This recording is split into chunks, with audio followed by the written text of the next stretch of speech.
family. We're going to break down a special one today from Dr. Delbert Blair.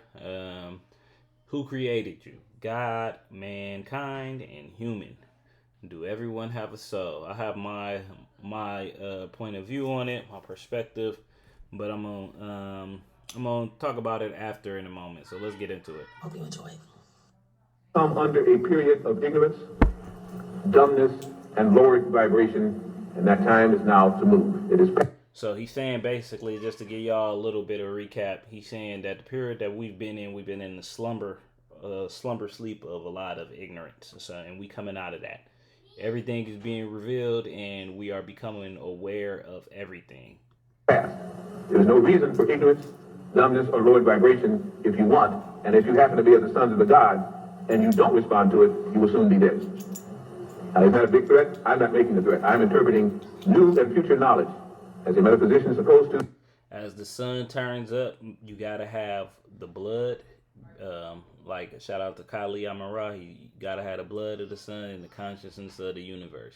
Basically, you gotta have the melanin to be able to take the radiation, so you don't get burnt to a crisp. And you also have to have the awareness and open-mindedness to be able to evolve and to elevate to that higher state of consciousness that's coming in, or you're gonna be out of here. You have to find out whether you can agree with it or not. There is no truth until you decide what truth is, and each person should find that truth out for his or herself. HUE-Man, by which if you look in the encyclopedias and dictionary, it says we're all human beings. That's a lie. We are not all human beings.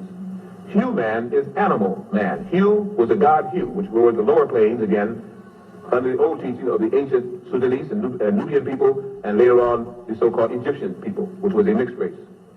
We're going to find out just how mixed in a minute. HUE-Man did not come from God, or what we call the Creator, but from lords, or which we now call the Lord God, and animals. They were a creation by scientists who we now refer to as Lord Gods. And they made HUE-Man by engrafting and changing the animal life at different times as they found it on this planet and from other planets, and drop them off here. God-man, this is the key, and the ones that had the keys to the Sphinx and the pyramid, were from the sons of gods, or which we now refer to as the angels. And they were a cross between mankind and the sons of gods, or the angels. Understand this, in fundamentalist teachings, angels are those spirits who represent the Most High and who fly around with wings and live, whether it's in Herod or some of the lower heavens, and do the biddings of God himself. That is a fundamentalist interpretation. I do not decry a religion. I do not argue religion. I say that is only one interpretation of an angel. The other is those who mastered the angles, those who could bend light rays, those who understood the four pillars of the sacred sign of the swastika, which was not called the swastika, but a whole different name. It mastered those who understood the four ways of consciousness necessary to exist on the fourth dimension, which Earth was supposed to have been into millions of years ago, but got held back by humans. So basically saying we late to the party and is starting to step up right now. You know, the soul evolution is real. Now, as humans who are going to begin to die out, and the sons of God must come to the fore, so the angels can return, that awakened person is the one that will now go through changes like you have not seen as he attempts to throw off the dross, the animal, and come into his own consciousness. Mankind came from the lords of different planets and was soulless and could not reproduce. I repeat the three. HUE-Man, animal man, made from animal species both on this planet and other planets. God-man, the sons of God, and also sometimes interpreting with mankind, a made person again by Lord gods on other planets. And mankind again by strictly the lords of other planets in this one. Obviously. Okay, so the three you got is basically those who come from the hires or the so-called gods, you know, share that DNA. You got those that are mixed with animals, a complex cell. You have those that are mankind, or you know, they kind of like a man. So they was created. They don't share the DNA of those, but they were created by something that's similar. It's a game, man. You got to know what player are you and what positions. What's everybody positions, and it's a micro macro thing. So when you know the players here and the players there, everything here that you're looking at in reality in this system, this matrix, it starts to make a lot more sense because those that created the game or that the different players, you can see their agenda in it here. You can begin to see what I'm inferring. This has nothing to do with the creator, the prime causation, the cosmic universal logoi. This has to do with people who evolved up the ladder, and because of their knowledge of genetics, their knowledge of geography, their knowledge of astrology, their knowledge of astrophysics, when they come to a planet, they treat them like gods. All of the series that you see now, Babylon 5, Deep Space Nine, and all the rest of it, are trying to show you what really may exist in this system and in other systems to let you come into what is now called the planetary brotherhood. To awaken from the idea that you are a lone important species, you are not. But now the Earth is becoming an important place, as we'll find out for a number of reasons over this weekend. As we get deeper even tomorrow than we're going to go tonight. This is to awaken those who are not soulless, but have deep spiritual souls. One of the things that black people have found consistently is that in the face of adversity, they sing. In the face of adversity, they can laugh. In the face of adversity, they come together as a unit. And one thing seems to bother them. They know that they're supposed to worship something.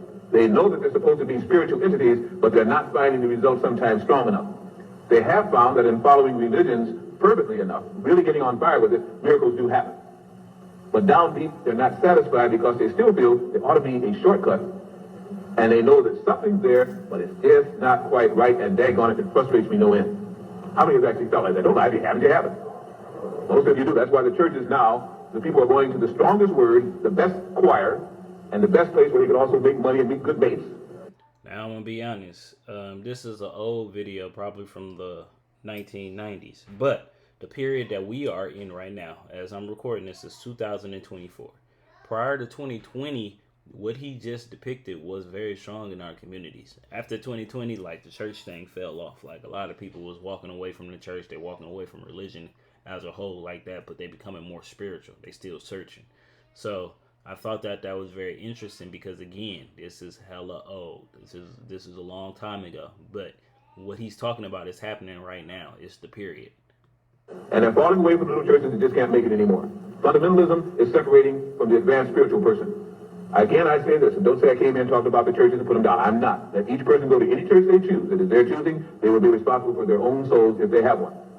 I'm saying that there's a difference between a spiritual person and a religious person. A spiritual person does not need a church, for the home and temple of God that they find their souls in is the church, and how they keep it clean and how they keep it out of ignorance and what they do with it shows their manifestation of the God's life. Big facts, big facts. Let them cook.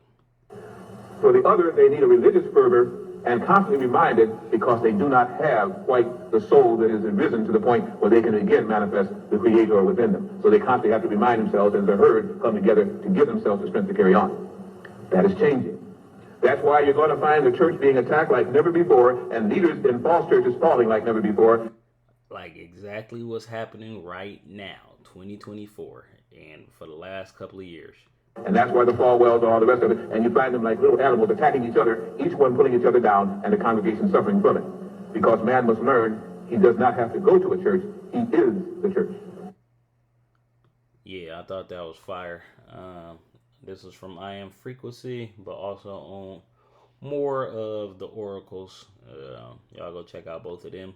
But yeah, like, comment, subscribe. Tell me what y'all think about this. What do you think about the different,